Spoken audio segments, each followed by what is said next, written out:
ole ka video lo en tu zong zong te in zewa in chibai ule tun kan video at chuan kan music record sa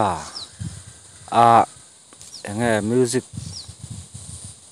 dang apat dang drum te le a bass te moli te mo khatyang chi zuk thun bel le dana kha kan soi ve thunganga atang kai ve view a hemiatan hianin application pakhat kan mamo le dona chu Play Store atangin kan han download lenga Play Store atangin add music to voice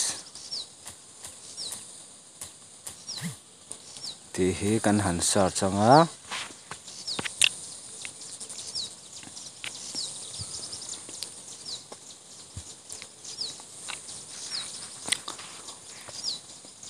cái chân kalau install to wangin ti hian open tin a lo lang ngala install lo chon install anga chuan en open anga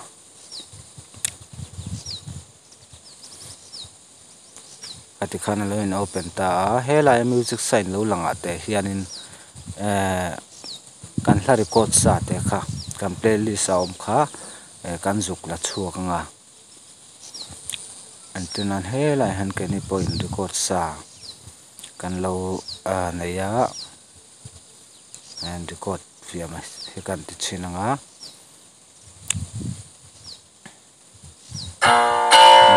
khalo ni ta khanin kan han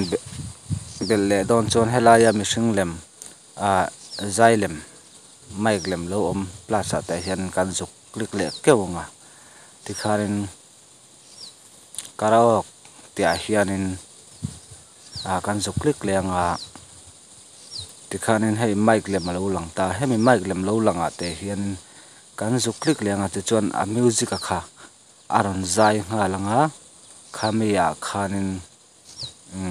kan music part bel do antinan bass te lo ne chon kan lo jing sanga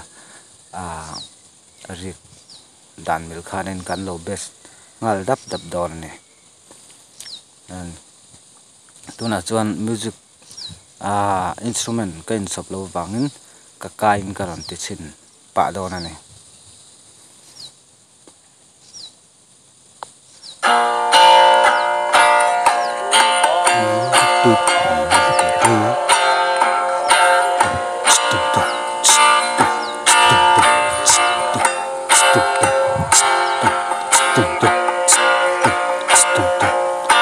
katia kan du tok china lo om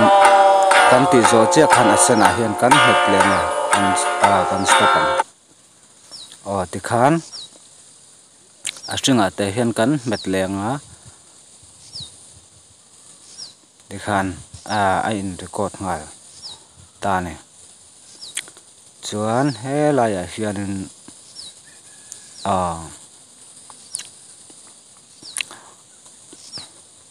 kan save don ni helai memory card lo lang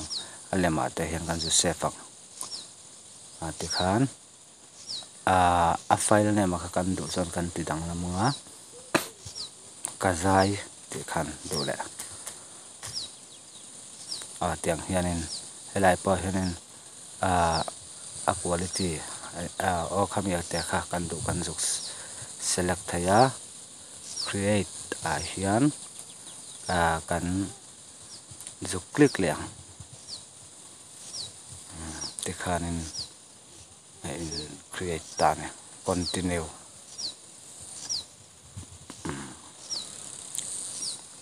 ti khan lai tong hang kana alo in record ta play music tang kana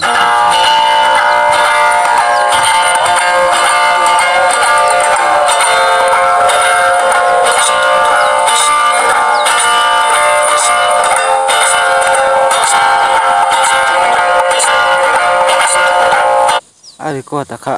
tuna me kha chu afia lo view ang khana langa maro chu ti fu chon afia view zelani kha jong te kha tun kan video chon lo ni phot sala clear tu te ka video te min lo like sak zel tu la min lo subscribe saka ka channel ta min lo share sak zel turin kan som bok chaw ni kalome